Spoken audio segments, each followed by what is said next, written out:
In this video, I'm talking about the two main styles of hearing aids and the pros and cons of each type, coming up.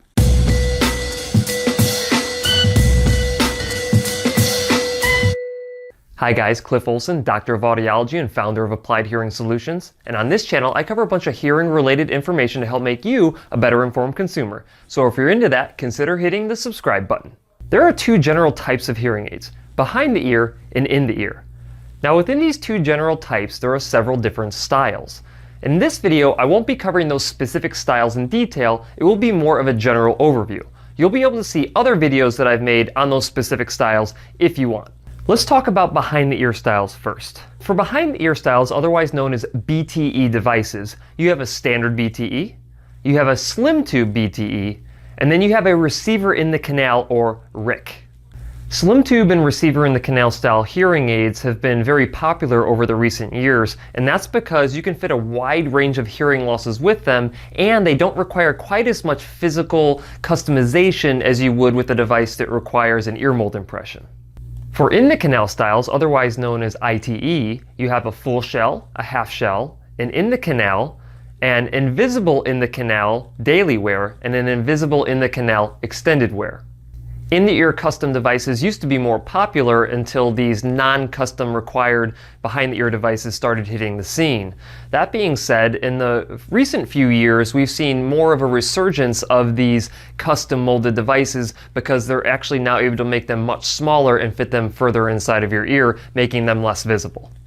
Before I start getting into the pros and cons of the different styles of hearing aids, it's important to understand that style has no influence on the level of technology inside of a device. So you can have two devices that look completely identical, but one of them is a premium level device and the other one is a basic level device. But you wouldn't be able to tell just by looking at the style. On the other hand, you could have two completely different style devices, but have the exact same level of technology in both of them. From a price standpoint, you may spend a little bit more on a customized device because it requires an ear mold impression, but that isn't always the case. If you want to know more about the different technology levels, I have another video that I'll link in the description below. Okay, so let's look at the pros and cons of a behind-the-ear device, or BTE.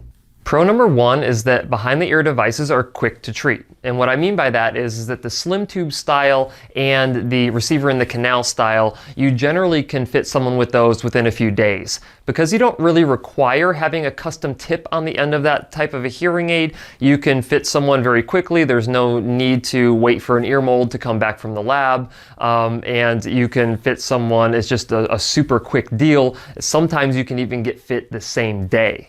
The one style of behind-the-ear hearing aid that doesn't work for is the standard BTE that still requires a custom mold on the end of it, and that is for severe to profound types of hearing loss. Pro number two is that behind-the-ear devices generally have easily replaceable components. What I mean by that is that for a RIC style hearing aid, you have a wire that goes down to the receiver. You can just swap that out if that wire goes bad. A slim tube, if you have a plug up in the slim tube, you can just replace that tube really quickly. If you have a standard size 13 tube coming out from a larger behind the ear device, you can just swap that tube out, no problem. And generally those fix a lot of the maintenance issues that you would have on those types of devices. Pro number three is that they're actually really comfortable. The behind-the-ear styles, people think that they would interfere with their glasses or that they would feel them behind their ears, but generally you don't feel them at all. They're so lightweight and so small and so perfectly contoured to your ear that you generally have no sensation of them whatsoever. Now you might feel the standard type BTE because it's a little bit bigger, you might feel that a little bit more, but generally speaking, behind-the-ear device is super comfortable. Pro number four is connectivity. Behind-the-ear devices, because they're able to pull a lot of the components out of in your ear and put them behind your ear, it allows them more space, or it allows the manufacturers more space to allow them to have antennas for connectivity that you would have with your phone, with your TV, with a variety of other Bluetooth devices, and it allows you to integrate your hearing treatment with other standard stuff that you use around the house. So connectivity is an extremely big pro for a behind-the-ear style device. Pro number 5 is that they're actually really discreet. When you get down to one of the smaller receiver in the canal style hearing aids, and keep in mind, you can fit up to a really severe hearing loss with the receiver in the canal style hearing device, as long as you don't have problems with your ears draining. And when you really blend that color in with your hair, it's almost impossible to see from that standpoint. A lot of females who tend to wear their hair longer, you can't even tell that they're even wearing a hearing aid, and it just is a really nice discreet option if, aesthetic is something that is really important to you. Pro number 6 is that they're really good for severe to profound hearing losses, and this is for more of the standard behind the ear and the receiver in the canal, as long as you have a custom ear mold component to them. Now, the reason that they're so good for a severe to profound hearing loss is that when you're pushing that much volume into the ear, you run the risk of having feedback. And that's when the sound that leaks out of the ear recycles back to the microphones and creates that squealing, that annoying squealing sound that you might hear. And if you are able to put the microphones of a hearing aid behind the ear rather than in the ear, that sound has to travel further in order to get it to feed back, which means that you're less likely to experience feedback with a behind the ear device than you are from an in the ear device. And pro number 7 is that they're becoming more rechargeable. The behind the ear devices, a lot of the manufacturers have been making them more rechargeable. Some of them, they have a special battery that you can put in them and put in a charger. Others have a completely encased battery inside of the hearing aid that you would put on the charger. And from the standpoint of if you have dexterity issues with your fingers, or you just don't like the idea of using all of those throwaway batteries, then having a rechargeable option is really nice, and it's something that you just can't get with an in-the-ear option as of yet. Okay, let's go on to the cons of behind-the-ear devices. So con number 1 is that they are a little bit more detectable from a visual standpoint than an invisible in-the-canal hearing aid. Now, while it really depends on how much hair that you have on your head and around your ears, a behind-the-ear device can be completely invisible, but if you have really short hair, people will be able to see the behind-the-ear devices. Con number 2 is it does have the potential to either irritate the top of your ear or interfere with your glasses. You generally don't see irritation, you generally don't see it bothering with glasses, but every once in a while there's a situation where someone just doesn't have enough space between their skull and their ear, and trying to get a hearing aid and eyeglass arms in the same little space doesn't work. So they won't necessarily work for everybody. It really depends on your individual anatomy. Con number 3 is that the telephone can actually be a little bit more tricky or difficult with a behind-the-ear device if that device doesn't have direct connectivity with your phone. And the reason is because when you hold the phone up to the center of your ear, that's not where the microphones are. The microphones are actually on top of your ear. So you might feel like you're actually holding the phone in a weird way, and that can be a little off-putting in some scenarios. But when you do hold the phone up a little bit higher, you actually still can hear through behind the ear device as long as you're comfortable with doing that. Okay, that finishes up the pros and cons for a behind the ear device. Now let's go into the pros of in the ear device. Pro number 1 is ease of insertion.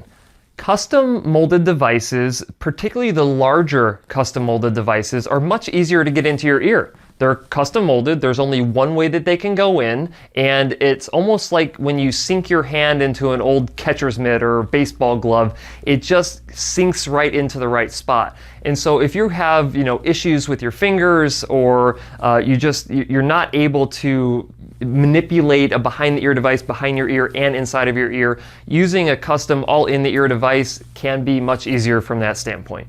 Pro number 2 is ease of use. Generally, custom devices, particularly the ones that sit deep inside of your ear canal, don't have a whole lot of settings that you need to worry about, don't have a lot of adjustments that you need to make on them on the fly, and so you just put them in and you kind of let them do their thing. And because you don't have to, worry about where you're holding the phone or anything like that, you generally can function the same way that you normally would, just with having a device nice and deep inside of your ear. It's a really great situation for someone who really doesn't want to fiddle with things, who doesn't want to worry about, glasses going on their head or, other things like that. And it's just really nice sometimes to just put a hearing aid in, let it do its thing, and not have to worry about it. Pro number 3 is that a custom device, your audiologist can really control the sound that's going into your ear. And what I mean by that is that a lot of hearing aids, depending on the type of hearing loss that you have, will have venting. And venting is really important because not only does it allow some sounds in, but it also can prevent sound from escaping your ear. And it all depends on the size of that vent hole. And on more of a generic fit for like a behind the ear device, if you're using a dome, you only have one option. It's either open or it's closed. And when you start dealing with custom devices, you can actually control different vent sizes to accommodate different types of hearing loss. And so if you have an audiologist who is extremely precise with how they want to fit you, they can do it better when they're working with a custom device that has a venting option. Now, pro number 4 is really you can fit almost same kind of hearing losses with an in-the-ear device as you can with a behind-the-ear device. I know that there is some risk of maybe having a little bit more of feedback, but with the technology nowadays, they're coming so super close with the in-the-ear device from the standpoint of being able to fit the same severity of a hearing loss and fitting it as well as a behind-the-ear device. That's it for the pros. Let's start getting into the cons of an in-the-ear style device. Con number 1 is lack of a rechargeable option. While it would be extremely nice to have an in-the-ear device for someone who has finger dexterity issues to not have to worry about batteries, they just aren't there with the technology yet. And while I do think that certain companies will make headway into the rechargeable in-the-ear device options, no one from a legitimate Big 6 manufacturer has figured out a way to make a rechargeable in-the-ear device. I do expect it though to be coming across in the next year or two. Con number 2 is that the larger in-the-ear devices can actually be seen easier than a behind-the-ear device. And so if aesthetic is something that is extremely important to you, or if you have some level of vanity to you and you don't want to have one of these in-ear devices in your ears so a lot of people can see them, then an in-the-ear device might not be the best option for you unless you can get one of the really small in the canal or invisible in the canal devices, and you might be better served with going with something that's more of like a RIC style hearing aid or a slim tube style hearing aid. Con number 3 is that in-the-ear hearing aids generally require a little bit more maintenance than a behind-the-ear style device. The reason is that they live inside of your body all day long. And when they're inside of your body all day long, they're exposed to more moisture, more earwax, more debris, stuff like that. And so maintenance is extremely more important with an in-the-ear device than it is with a behind-the-ear device. So what you need to be doing is going into your hearing care professional and having those devices professionally cleaned. And not only that, you should be doing your at-home maintenance as well. All that being said, if you don't take care of a behind-the-ear device, that device is going to have issues as well. And con number 4 is in-the-ear devices require a custom ear mold impression in order to have a lab manufacture that device specifically for your ear. The place that you go may charge for that, they may not, it depends, but that is a potential con, is that you might be spending a little bit more money for an in-the-ear device versus a behind-the-ear device. Identifying which style is right for you really depends on what your wants and needs are. There is no right or wrong answer to the style of a hearing aid because it doesn't necessarily encompass the level of technology. Level of technology is arguably more important than the style of device, but the style of device needs to have the capability of having the features that you want. For instance, if you want connectivity with your smartphone, you can't go with an invisible in the canal device. It just doesn't have enough room to have the accessibility or the Bluetooth antenna to connect to your phone. So you're going to have to go with either a larger in the ear device or a behind the ear device. And so this is all about trade-offs. If you want one thing, you might not be able to have another. So it really is important that you take that time with your hearing care professional and uncover all of these things that are most important to you and really identifying the perfect style of device for you. That's it for this video. If you have any questions, leave them in the comments section below. If you liked the video, go ahead and give it a thumbs up. And if you want to see more videos about hearing loss and hearing aid options, go ahead and subscribe to my channel where I have a bunch of other videos that you can watch. Take care, and I'll see you next time.